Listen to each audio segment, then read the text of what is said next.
Good evening, fellow Toastmasters and most welcome guests. I kind of hate hitting that gavel. I feel like everybody puts them on edge a little bit at the beginning of the meeting. So simmer down. It's Christmas time, and this evening's theme is your perfect Christmas gift. And here to chair the meeting this evening is, oh my goodness, I'm going to get your last name, Marina Milner Bulletin. All right.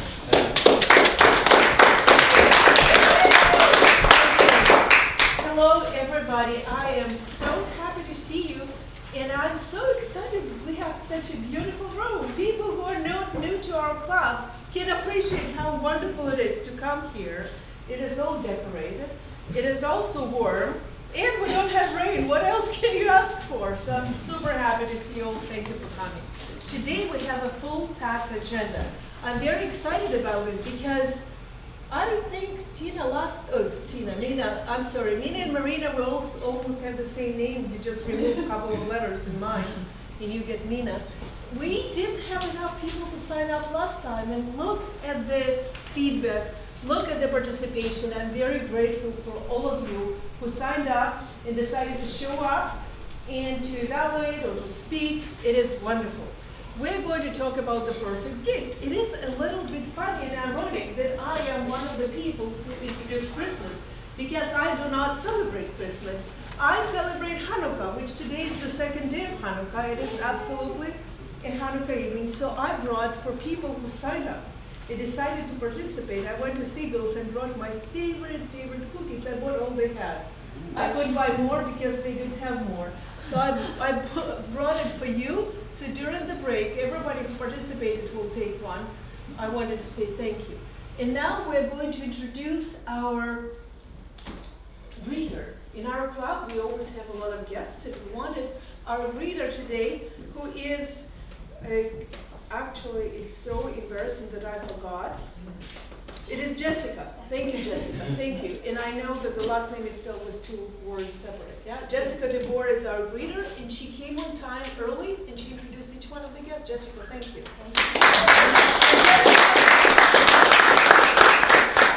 She was one of the few people who emailed me about their favorite gift. Could you please repeat to everybody what it is? My favorite gift was a flight back to Australia to spend Christmas with my family. And remember, where are you from, Australia? Sydney. I've never been there. What a nice, good for you. Thank you once again. Thank you very much. Good evening, Toastmasters and guests. I'm so excited about being here tonight and tonight's theme. I mean, look at me. Wow. I mean, Christmas, dedication. My favorite thing about Christmas is the act of giving.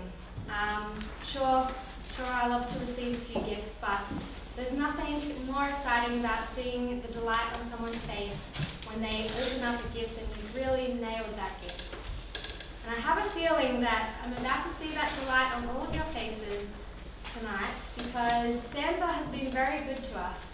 He's given us not one, not two, not three, but 4 guests tonight.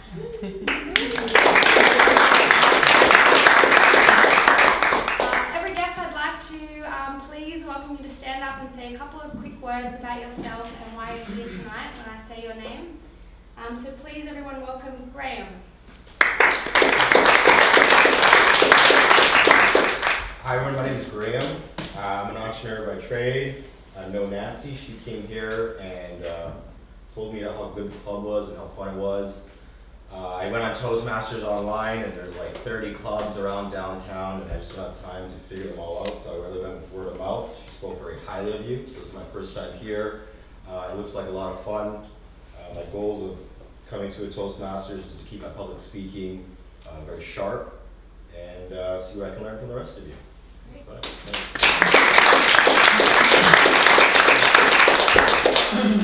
have Melissa. Hi, so my name is Melissa. I work as a nurse.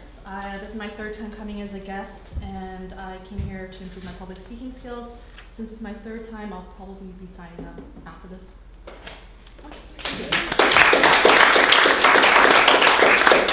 Melissa, and we have Max.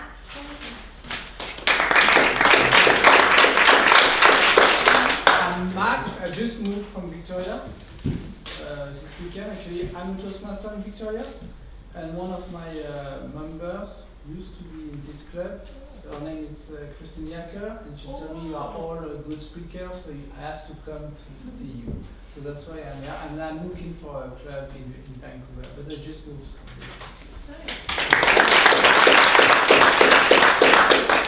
And Alison, last but not least. Hey guys, I'm Alison. I am an entrepreneur and financial planner also by trade. The reason why I became a Toastmasters is because of Graham. I've actually heard a lot of good things about Toastmasters, so I thought, I do a lot of public speaking, I speak in front of a lot of crowds, so I could always use some tips and improve on that. So hope you guys start too.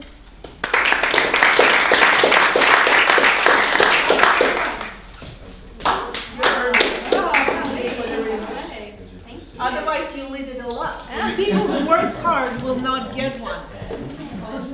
Thank you so much. Thank you. Thank you so much for the guests who showed up, and I'm so happy to hear that we vicariously can have our friend back, because Christine was our very, very active club member in this club. A lot of you remember her. And now I would like to introduce our inspiration. James Lau emailed me, and he said that for him, the best present for the holiday is to be with the people he loves. And I think a lot of us can share that, because those moments when you're surrounded by your family and friends are precious. They're better than any other gift. James, please inspire us.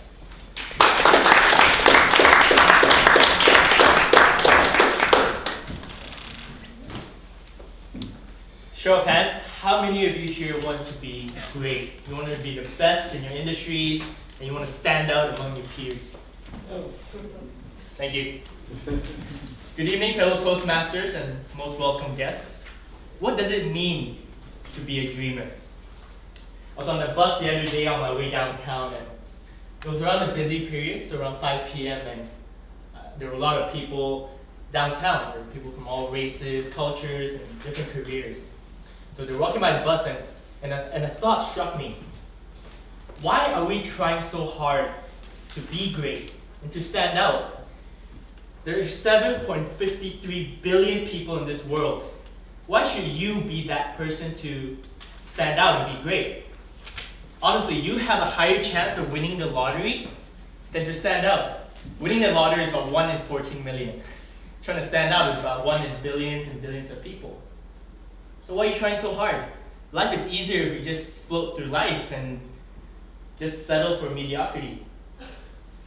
So after knowing that, how many of you still want to be great and still want to stand out in your industry? So when the thought struck me when I was on the bus, I said to myself that despite knowing all this, I'm still making the conscious decision every single morning to dream big and to be the best in whatever I do. And for those of you who still had your hand up after I told you all that, keep dreaming. And for those of you who are a little shy in putting that hand up, I want you to look around you and realize that the first step in being great and the first step in being a dreamer is to want it bad enough. Thank you.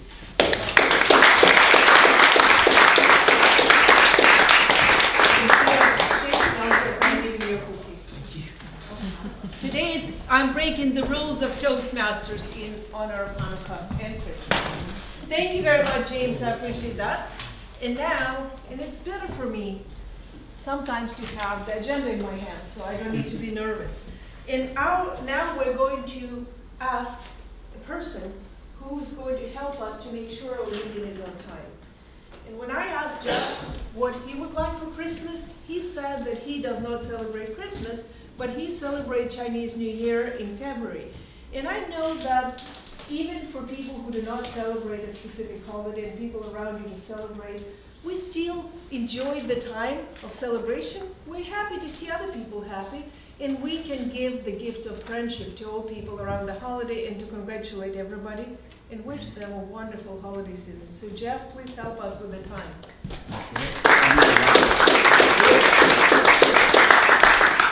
Well, holiday always so great. Think about it, when you work, end of the year, got a year-end bonus. That's a real big money.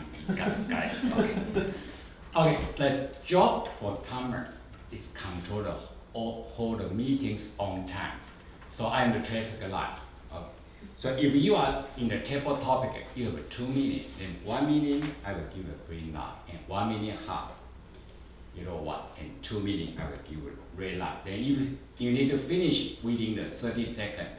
And 2 minutes, 15 seconds I will flash it. Then time up, I will clap you down. So make sure you are on time. The only and prepare speech, I think you see the agenda of the time. I think if you are 5 to 7 minutes, 5 minutes, I will give this one 6 and 7, and 7 minutes, 30 seconds, you got to finish. Only person have a privilege, I don't collect him down, is icebreaker. So all you in the Toastmaster, only icebreaker, you have a right to speak as long as possible, but don't do it because we got to finish our meetings on time. So I return to the road. Sure. Thank you.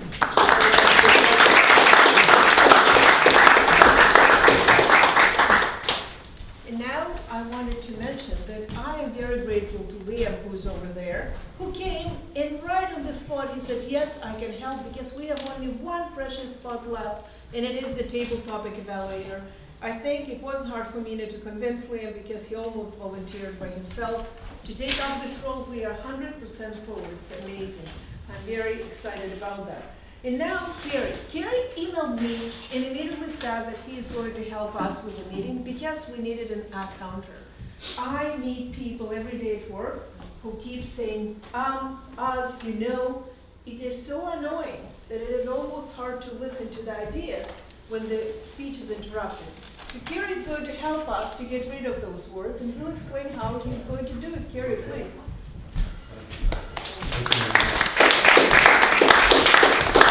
Well, Marina stole my punchline. Oh, I'm so sorry. You know. The thing about Toastmasters is we want to punctuate our expression. And we can do that by pausing. We can do that by raising our voice or lowering our voice. But we end up often having habits that punctuate in ways that really don't assist in our expression.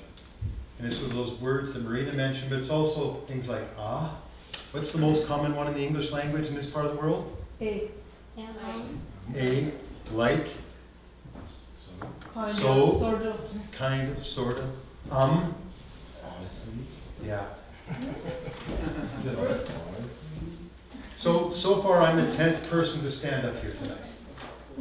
Believe it or not, there's been 10 people stand up and address the Toastmasters meeting. And we have 11 of those fillers so far.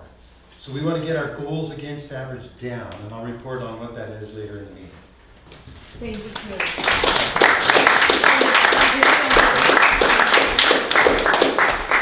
We'll give Kerry, if you wish. I cannot even think of a better person to help us think globally, big about Toastmasters than Jillian. I've listened and seen so many Jillian's presentations, and I did not remember even one time when I was inspired. I'm grateful for Jillian's willingness to come and talk about the education in general. We're calling it an educational minute. And Jillian emailed me what she values about Christmas, and I cannot remember. I'm so sorry. Jillian, please come and remind us.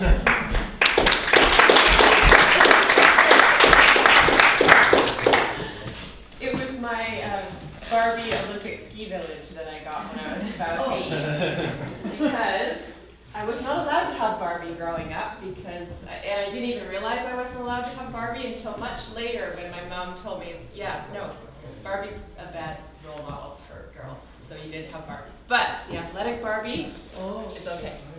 All right, good evening, fellow Toastmasters, people talking on the side, how you doing?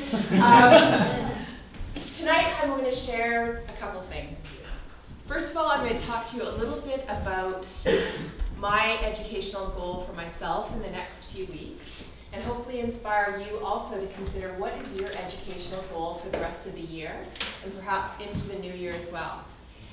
When I think about the next 3 meetings, I wanted to create a little theme for myself, which is around the idea of goal setting. So tonight I'm going to talk to you a little bit about goal setting in terms of you and how you can contribute to the goals of the club. Next week, I'm going to do a little inspiration around goals for you and as you reset for the new year. And then if time allows in the following meeting, I want to talk a little bit more about the bigger picture of setting goals for ourselves.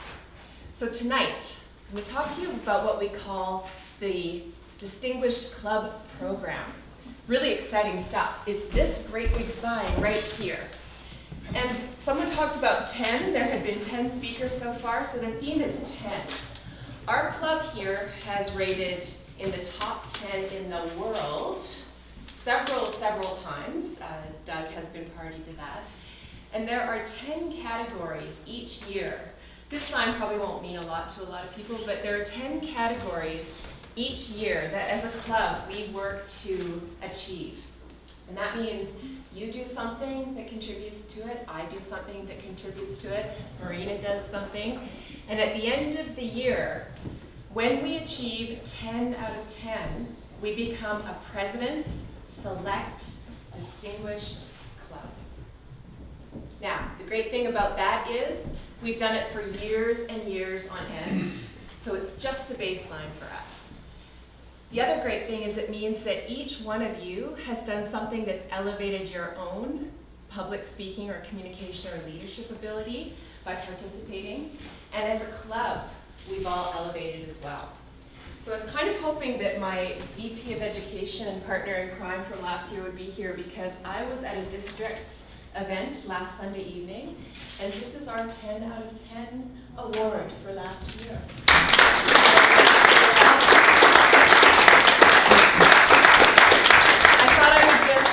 This as a congratulations to the club for last year to set the stage for the year to come. And every 10 begins with a 1, right? And 1 is you. How are you going to contribute to this 10 out of 10 that we're going to achieve as a club for the year to come? And how is that going to elevate you as a leader? Let's look forward to that together. Thank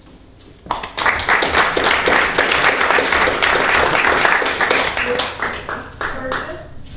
We're going to have a lot of photos today. We have beautiful room, awards. And by the way, before Jillian goes, could you please all look? I think it was you who came up with participate, illuminate, elevate. Is that That's right. Could you please all look at your agendas? We have those 3 words. When Jillian was the president, and she was our president twice, she came up with this logo, you can see, or slogan. And I think it's what we do. We're trying to participate, to elevate each other, and to eliminate our lives with better public speaking. Jillian, thank you once again.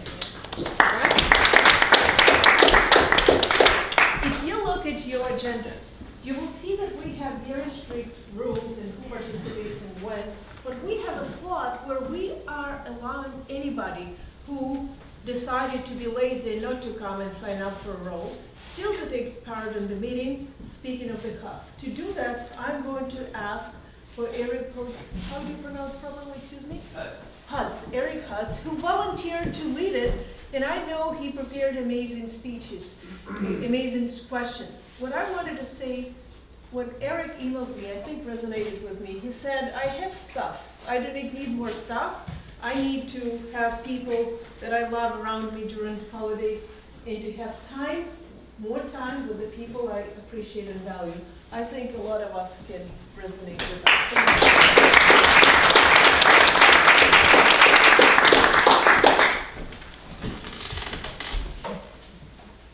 Fellow Toastmasters, most welcome guests. Tonight is my first time in a supporting role. I'm a new member, and I chose to be the Table Topics Master.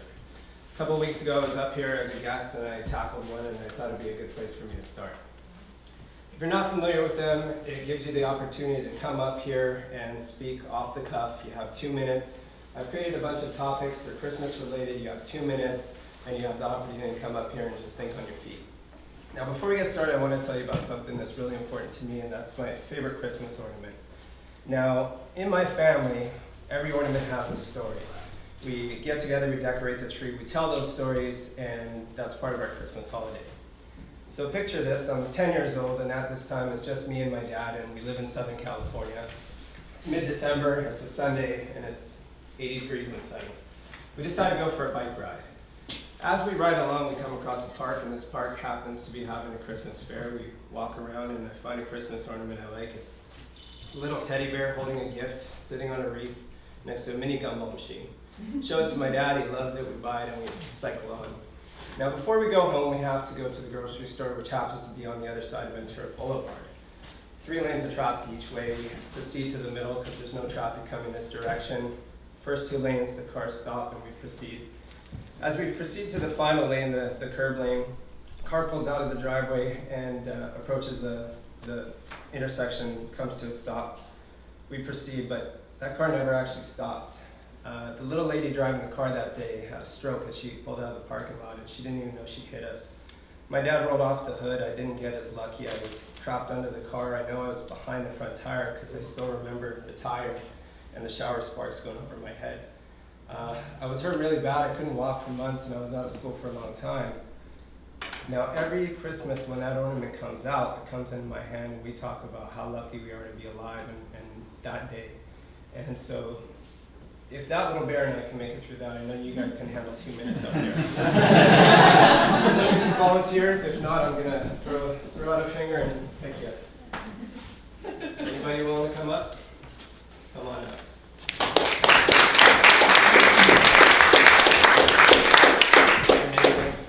Jen. All right, let's go for this one. Okay, give me a good one. Can you describe a Christmas that didn't go as planned? A Christmas that didn't go as planned.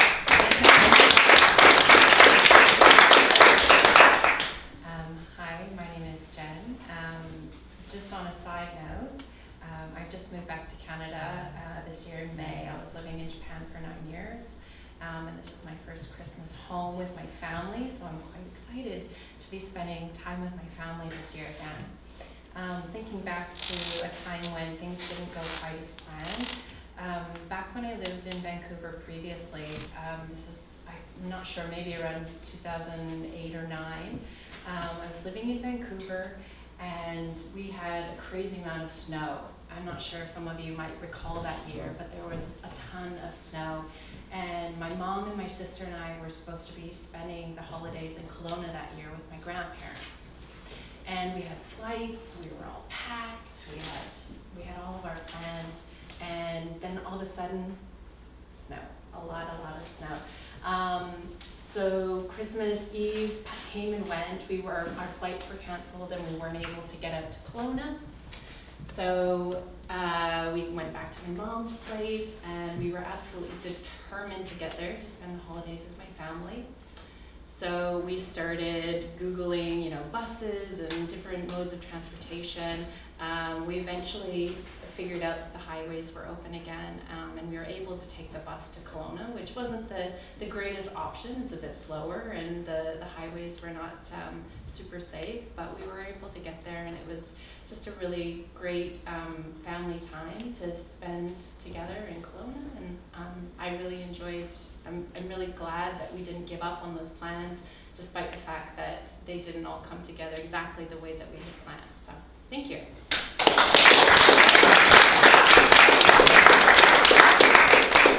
Do we have any other brave souls in the room today? Come on, Connor.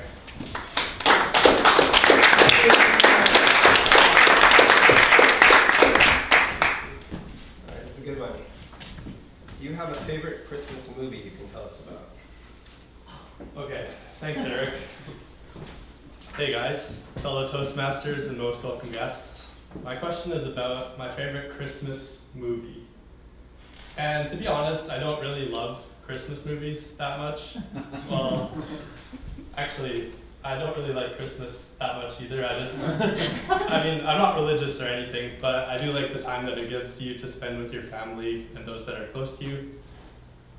I guess the only Christmas movie I can really think of right now is some really old, 80s movie. I think the scene was somewhere in New York or something like that. I honestly can't remember a single famous actor in that movie, so. Does anyone have any ideas the movie? Home Alone. Bill? Home Alone. Yeah, maybe. Home Alone. Yeah. Home Alone. Actually, I've never watched Miracle Home on- Alone. Okay, so you know what? What? Love Actually. That's yours, right? No, there was a little girl in it, I think. And they were in New York. Maybe her father was an attorney or something like that. Okay. Anyways. Okay. You guys don't need to suggest any more movies. It's fine. I guess I'm not really much of a movie watcher, to be honest.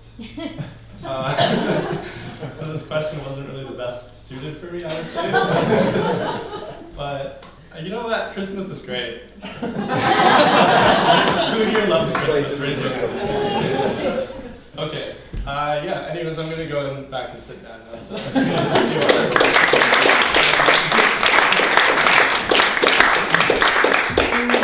how many more do we have?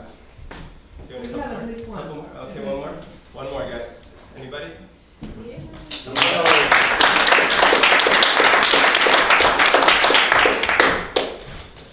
Sorry. Yeah. All right. We'd like to hear about a memorable gift you received. Right. So I've been asked, hello, fellow Toastmasters and most welcome guest.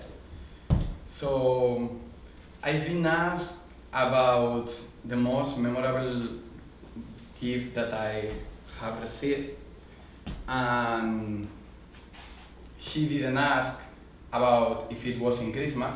So I'm gonna speak about one gift that I just received very recently.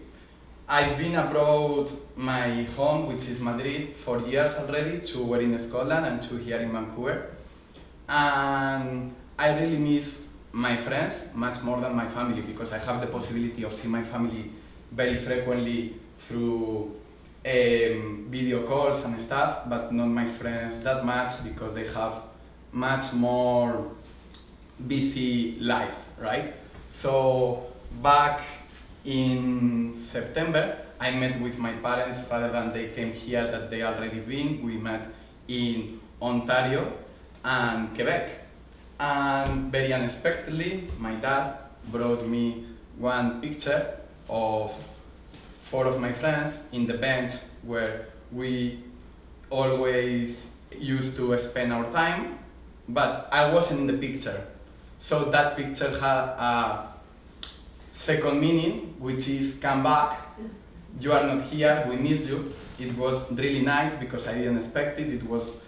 It wasn't in my birthday, so when you don't expect a gift, I think it's much better. But that time, it made me very happy, knowing that no matter the distance between Europe and here and 4 years already, I feel that they are still very close to me, and I was feeling very good. So there you go.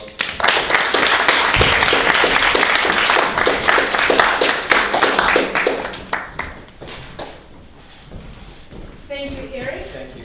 Thank you. I wanted to say to you that Eric did it for the first time, and you can see how great he had done it. Not only did he look professional, did you see that the cards were beautiful cards with wonderful questions? Thank you so much. Thank you.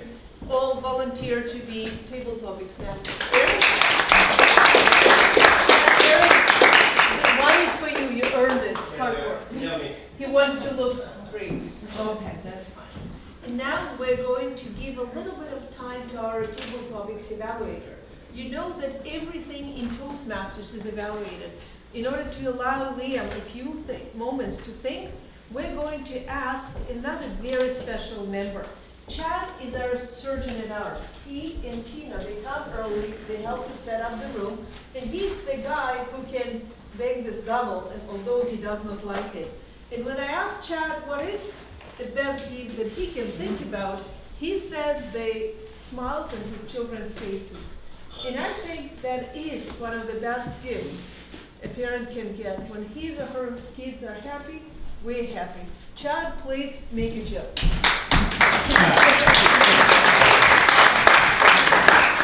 Well, the Toastmasters are most welcome guests. In the hospital, there's a 94-year-old man on his deathbed. And beside him is sitting his wife of 73 years. And he, through the haze of medication, slowly wakes up and he looks over and he's like, "Oh, Ethel, oh, it's you, here, by my side again." "Yes, dear." "Ethel, we've been through a lot. When I was conscripted to the army and I went and fought on the beaches of Normandy, you were there. And then when I was in the Veterans Hospital full of bullet holes and all torn up, you were there. And Ethel, when we saved up and we bought that new car, and then that truck came and hit us smack on, you were there. And Ethel, when we were in the house and it burnt to the ground, we just barely got out alive, you were there." And Ethel, when that little shop we worked so hard on went bankrupt and we took our last dollars and we went to the casino and we put it on 21 red, we lost it all. Ethel, you were there. "Yes, dear, I was there. Ethel, I tell you, I love you, but you're bad luck."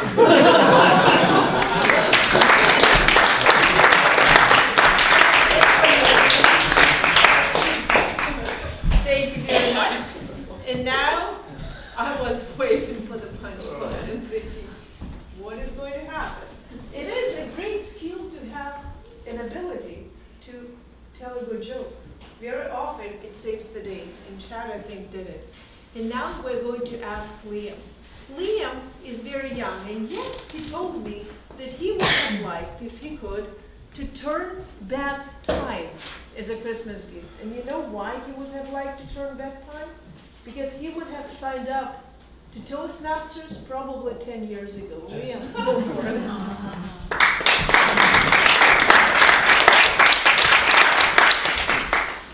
Hello, Toastmasters, most welcome guests. 10 years ago, I was 12. I don't think they allow 12-year-olds here. Even my stature, I think I was 4'11" when I was 12. No 4'11" men here, I don't think. So we have three speakers to evaluate tonight's table topics. First one is Jen. Now the question Jen was asked about Christmas that didn't go as planned, and that was 2008, when there was a massive snowfall. Her plans to go into Kelowna were kind of foiled by the snow. I liked the way Jen spoke. There were different pitches, not monotone, maybe like I'm doing right now. I like that.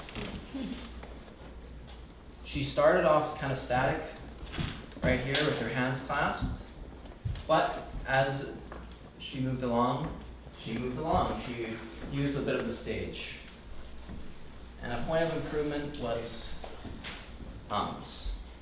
I mean, everybody's guilty of it. Try and limit them. If you're in the middle of a thought, you can just take a pause. I liked your pauses as well. Next speaker is Connor. He's not much of a movie watcher, which is unfortunate. However, he was able to keep it going, try and answer it to the best of his ability, use up the time. Honestly, the audience interruption, I don't know, I'm not going to say it was bad or good, but I think it kind of distracted from what Connor was trying to say, maybe. Last speaker was Miguel.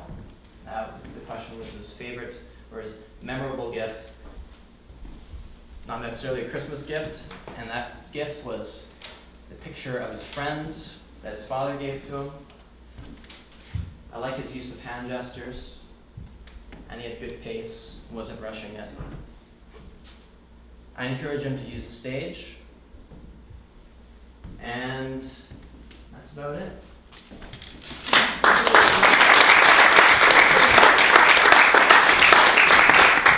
I think although Liam is only 22, he looks like he's 23 and a half. Thank you once again. And now we're at the point where we're going to go into the second half of the meeting. However, before doing that, I have a few moments where I would like to tell you something that is very close to my heart. I am a faculty member at UBC, and in our faculty, we got a lot of emails not to congratulate everybody with Christmas because it might hurt somebody's feelings. And I also take a German class, and my teacher is from Munich, and she is celebrating Christmas. And we discussed it in our class that if you wish somebody well, even at the day when it's not the official holiday, I think nobody will feel offended. I'm not offended if you wish me Happy Christmas or if you wish me any other happy holiday, Happy Kwanzaa, because I feel wishing somebody well is something that you do from the bottom of your heart, and you want somebody else to be happy and healthy and just make somebody else's life a little bit better. So it does not matter whatever holiday we celebrate, I think we should feel free to wish other people happy holidays and not to feel offended if somebody else wishes us the wrong holiday. And now it is my honor to introduce the person with whom this meeting would not have happened. Mina's energy is contagious. Last week she just pushed me, let's put it this way. She looks small, but she's very powerful. It's very deceiving. She pushed me into taking on this role, and she said, let's do it together, and we are doing this meeting together. Mina is our Toastmaster, and she said that she either does not want to have any presents for Christmas or she wants to have a private chef. Wow, guys, I would have loved that too. And Mina is going to lead the half of the meeting where we have amazing prepared speeches. We have very interesting icebreakers today. You will be surprised who you can see doing an icebreaker speech. Mina, why don't you come and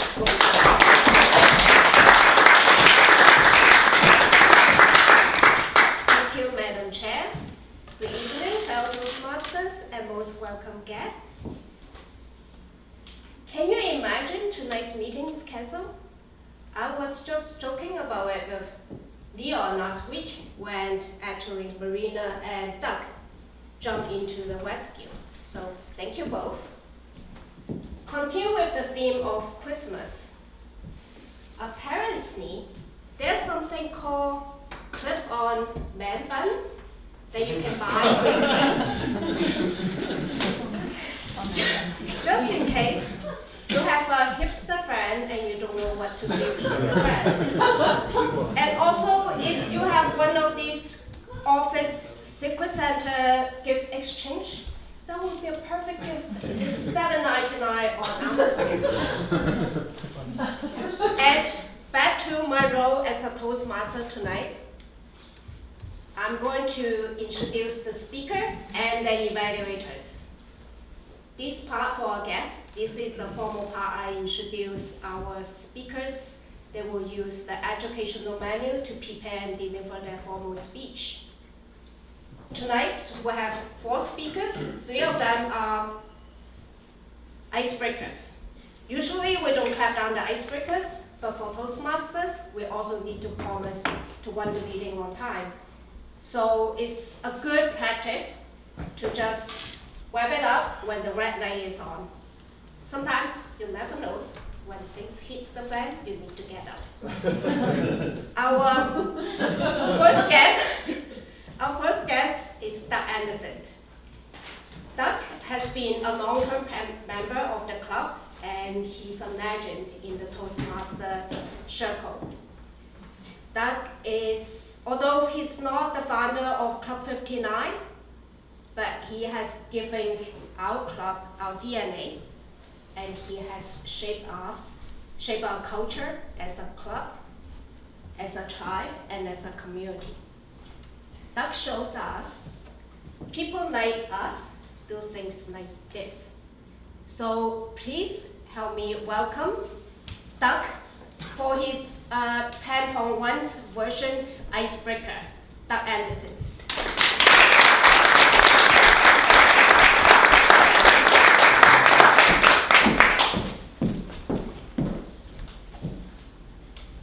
Madam Toastmaster, most welcome guests and fellow members. I'm not going to talk about Toastmasters tonight. Over the last month and a half, I've been back to Edmonton on business. I went by some schools I went to school in, I went by some houses I lived in. I said, you know, an icebreaker should be about who you are. But when you're as old as me, that's a little hard to do in 6 minutes. And so you don't have to guess. In 2 days, I'll be 79 years old.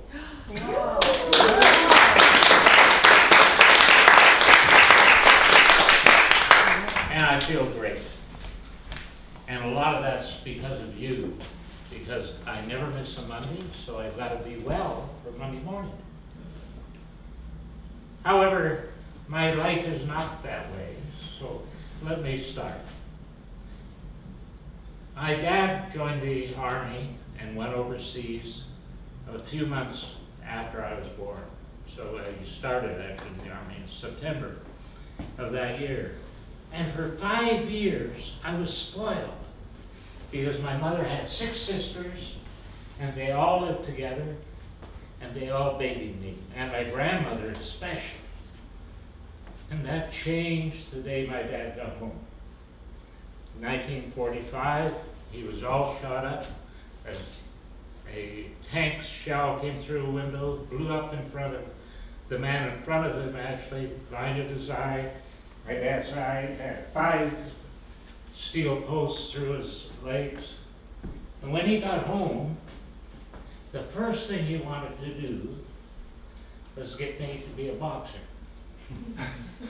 He went out and got a pair of boxing gloves. That's why I was raised. He also wanted to stand alone. The problem is everybody, because of his job, because he became a liquor vendor, first of all, a salesperson, and then he ran liquor stores, and people at every place we went, the town elders, looked down on us. So I had a chip on my shoulder for some time. Do you know what a chip on your shoulder means? Sir? Well, that's one of the schools I went to. This fellow comes along and he puts a chip on his shoulder, because there was a lot of fighting in those days, and he said, knock it off. So as I knocked it off this way, he came around and hit me right in the jaw. That's what the expression comes from. So I went to Garner School, which is South Edmonton. Then I went to Ritchie School. You got to remember, this is right after the war. And there were so many nationalities in those schools. So many people fought and fist fighting. It wasn't a school like you that we went to. It was one that you had gangs all throughout. Then I drove by 2 weeks ago a school. It said Mill Creek School, 1947. I opened that school. I was one of the first students. Now, we didn't have TVs. We didn't have computers. Sometimes we didn't even have phones. The clothes was completely different. If you didn't have a radio, you really had a real bad time. I remember my mom being greeted at the door from Mill Creek, and this fireman had a bundle in his arms. And he said, is this yours? I had been stuck in the quick mud in the grounds where I saw these kids playing a few minutes ago, or a couple of weeks ago, and I was covered in the mud. And my mom said, no, that's not mine. And I go, Mom! But I want to tell you something about my young life. There's nothing I regretted. I was raised very good. I had good food, good clothes, My parents took good care of me. I didn't take good care of them sometimes because I was considered one of the kids on the other side of the track. And we lived up to that from time to time. Then I went to Skona School, and this was the old Skona. Mark knows what I'm talking about. I played football. It was fun. I was growing up. Then my dad got transferred to Two Hills, 100% Ukrainian. 3 families lived in the community, and we're the only family in the community that spoke only English. It was an education. It was something that I learned to deal with people of other nationalities, and other wants, and other needs. Went to St. Paul's, went to Barhead, ended up in Westlaw. And that's really where my formative years were. If you don't have mentors, if you don't have people that help you out, if you don't have people to give you direction, I feel that is where you're going to have a real bad time. And so at that time, I have mentors in boxing. I had also mentors in Army cadets. Major Pam, I mentioned a couple of weeks ago, jumped out of an airplane with no parachute.